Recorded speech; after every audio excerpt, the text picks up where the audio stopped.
ঝগড়া করে আর কতক্ষণ থাকবো, আসো মিটমাট করি।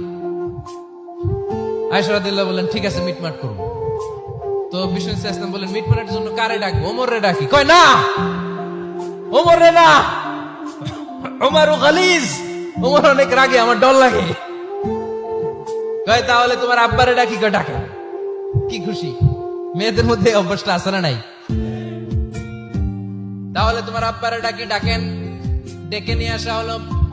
আবু বকর রাদিয়াল্লাহু তাআলা আনহু দাঁড়ালেন, আম্মা জান আয়েশা দাঁড়ালেন, বিশ্বনবীও দাঁড়ালেন। বিশ্বনবী বললেন আয়েশা তোমার আব্বা আসছে, এবার ঘটনা খুলে বলার পালা, তুমি বলবা নাকি আমি বলবো? আম্মা জান আয়েশা বললেন আপনি বলেন, তবে ওয়ালা তাকুল ইল্লা হাক্কান, যেটা ঘটছে ওইটাই বললেন, মিথ্যা কথা কইেন না। আবু বকর রাদিয়াল্লাহু তাআলা রেগে মেগে আগুন, কি এই কথা তুমি কেমন করে বলো? বিশ্বনবীকে মিথ্যা কথা কখনো বলবে? রেগে মেগে দিলেন মেয়ের গালে এক চড়। বানিয়ে বলতেছি না, মুসনাদ আহমদ ইবনে হাম্বলের হাদিস। বাবার হাতের থাপ্পড় খেয়ে আম্মা জান আয়েশা উল্টে বললেন। সাইয়েদনা আবু বকর রাগে গড়গড় করছেন, আবার মারার জন্য তেড়ে গেলেন। এবার বাঁচার জন্য আম্মা জান আয়েশা বিশ্বনবীর পিছনে যে আশ্রয় নিলেন, বিশ্বনবী বাঁচানোর জন্য দুই হাত মেলে দাঁড়িয়ে গেলেন। পড়েন সুবহানাল্লাহ। বিশ্বনবী যখন দুই হাত মেলে দাঁড়িয়ে গেলেন, সাইয়েদনা আবু বকর রাদিয়াল্লাহু আনহু থেমে গেলেন।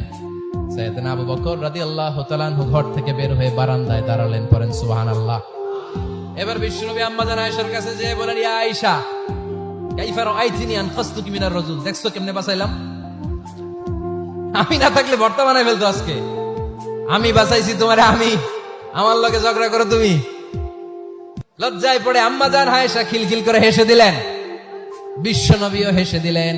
দুইজনের হাসির মধুর আওয়াজ শুনে সাইয়েদনা আবু বকর